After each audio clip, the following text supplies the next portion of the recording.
Hi mga Lods. Sa umagang ito, subukan natin mag kilaw. Kinilaw na mangsi ang tawag sa amin, pero tamban sa Tagalog. So, nalinis na natin yung isda at inugasan na natin ito ng suka. So, malinis na to. So, hinanda na rin natin yung mga sangkap. Sibuyas, luya, kalamansi, may pipino tayo at sili.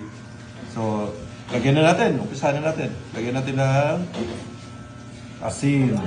Tapos, lagay natin doon lahat ng mga sangkap na to. Naglilinis ako ng kamay ha. Malinis yung kamay ko.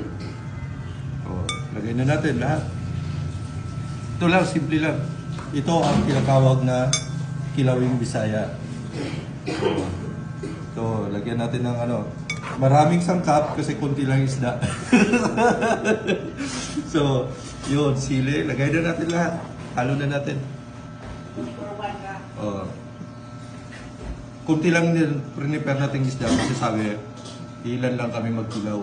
Pero mukhang, tapos mamaya maliligo kami sa dagat. O, di ba? Lagay natin.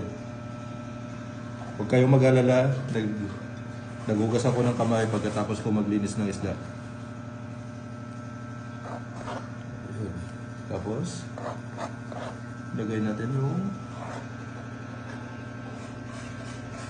bigyan natin ng kalamansi. Bigyan natin.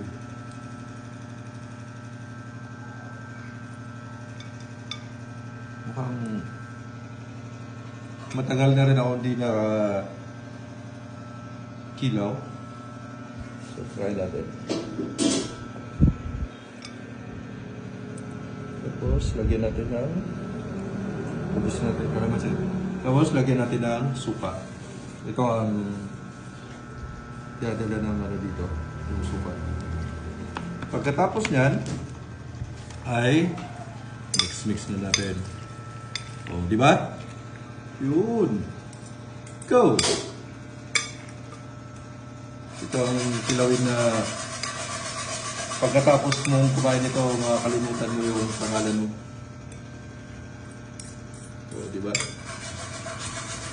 Mukhang sarap na siya. O, dumami na. O. Kanina konting isda lang, pero ngayon marami na. Lagyan pa natin ng konting asin. O, diba? So, lagyan pa natin ng suka. Para yun. Ayos. Nakaw. Try nga natin. Ito ha. Try natin yung isang